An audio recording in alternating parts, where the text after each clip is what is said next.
¿Es posible que Estados Unidos invada a Venezuela?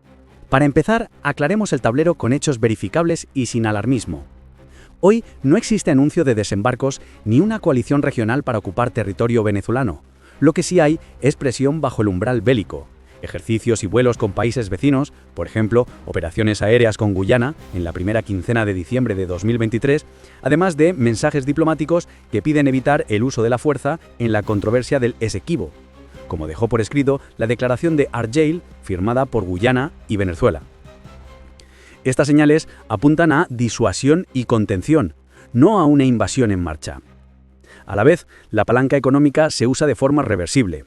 Tras el alivio parcial de sanciones en 2023 y el giro de primavera de 2024, Washington volvió a acotar permisos energéticos durante 2025. Reemplazó autorizaciones, fijó ventanas cortas y en el caso de Chevron permitió conservar activos en Venezuela sin operar ni exportar para evitar ingresos directos al gobierno de Caracas.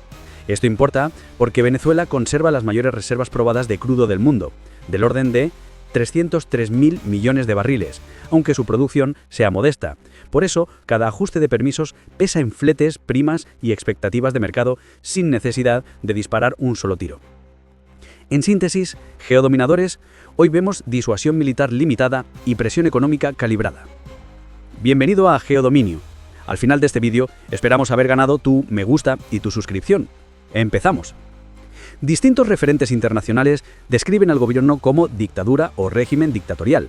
Por ejemplo, el anterior jefe de la diplomacia europea, Josep Borrell, utilizó esos términos al evaluar la situación tras las presidenciales más recientes. Organizaciones de derechos humanos documentaron además represión tras la votación, detenciones masivas, malos tratos y muertes durante protestas. Y para completar el cuadro, medios y organismos regionales cuestionaron la fiabilidad de los resultados, pidiendo verificación pública de las actas. Estos elementos ayudan a comprender por qué buena parte de la prensa habla de cierre del espacio democrático. ¿Cómo se traduce esto en la economía y en el día a día? Durante más de una década, Venezuela sufrió una caída histórica del nivel de vida, con un colapso de ingresos, deterioro de servicios y una inflación que desordenó precios y salarios. Análisis económicos comparados estiman que el nivel de vida cayó alrededor de 3/4 partes entre 2013 y 2023, una magnitud inusual, fuera de guerras o colapsos estatales. Esa contracción empujó a familias y empresas a estrategias de supervivencia, dolarización de facto en comercios, cortes eléctricos frecuentes y pérdida de capacidad en industrias clave. En paralelo, la migración alcanzó una escala continental. Plataformas humanitarias de Naciones Unidas contabilizan a mediados de 2025 más de 6.800.000 personas venezolanas refugiadas o migrantes en América Latina y el Caribe. No es solo un número, significa presión sobre escuelas, hospitales y empleo en países vecinos, y también rupturas familiares sostenidas en el tiempo. ¿Qué son las sanciones en este escenario? Son restricciones legales que prohíben o limitan ciertas operaciones con el Estado venezolano, sus empresas y personas asociadas. Su intención declarada es condicionar ingresos y conductas. Su efecto práctico depende del diseño y del cumplimiento. Tras las presidenciales disputadas, varios gobiernos y bloques endurecieron su discurso y exigieron garantías. El resultado es un tablero con tensiones superpuestas, instituciones cuestionadas, economía frágil y una diáspora masiva que condiciona cualquier decisión, desde la política migratoria hasta los acuerdos comerciales. ¿Cómo los Estados Unidos abordan la migración venezolana con el mandato de Donald Trump, según lo que documentan organismos y prensa? Para empezar, su equipo impulsó una línea dura en frontera y asilo que varios centros de estudio y medios describen con ese término: endurecer el acceso, acelerar expulsiones y reducir protecciones temporales. En ese marco surgieron 3 piezas clave. Primero, el programa llamado Permanecer en México. Desde comienzos de 2019, una parte de quienes pedían asilo, al llegar por tierra, debía esperar en territorio mexicano la resolución de su caso en cortes migratorias de Estados Unidos. El propio Departamento de Seguridad Interior detalló su aplicación y alcance en comunicados oficiales, y múltiples organizaciones publicaron guías para explicar sus efectos en familias y solicitantes. En términos sencillos, el trámite seguía, pero del otro lado de la frontera, con traslados para cada audiencia. Segundo, la orden sanitaria conocida como Título 42.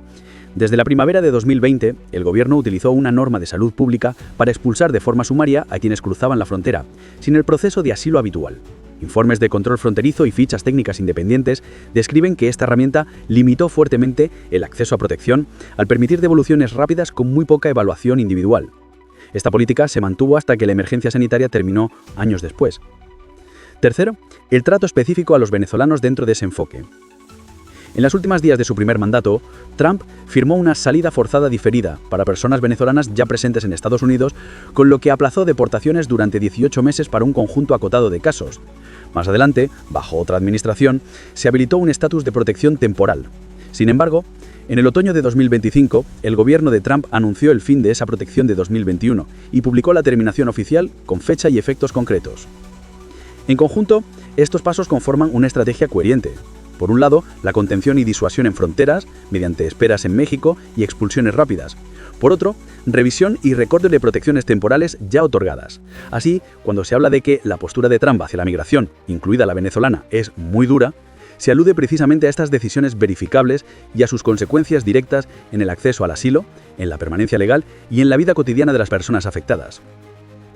¿Cuáles son los motivos que suelen citarse cuando se habla de una posible escalada de Estados Unidos contra Venezuela, con base en lo que está publicado por autoridades y prensa? Para empezar, está la acusación penal. En la primavera de 2020, fiscales federales de Estados Unidos presentaron cargos por narcoterrorismo y tráfico de drogas contra Nicolás Maduro y varios altos funcionarios, alegando vínculos con la antigua guerrilla colombiana y el uso del narcotráfico como herramienta contra Estados Unidos. Estos cargos, que siguen activos, se convirtieron desde entonces en una justificación legal y política citada por voceros y medios cuando se discute un aumento de presión. En segundo lugar, está el incentivo económico policial, de una recompensa. En tercer lugar, aparece el argumento político de restaurar la democracia.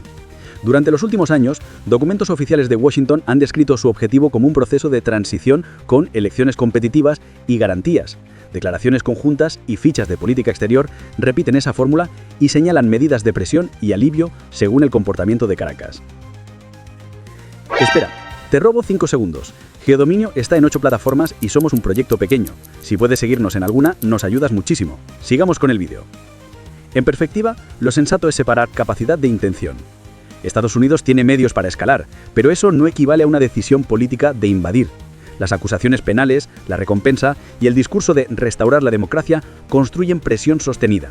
Sin embargo, una operación militar abierta requeriría señales claras que hoy no están.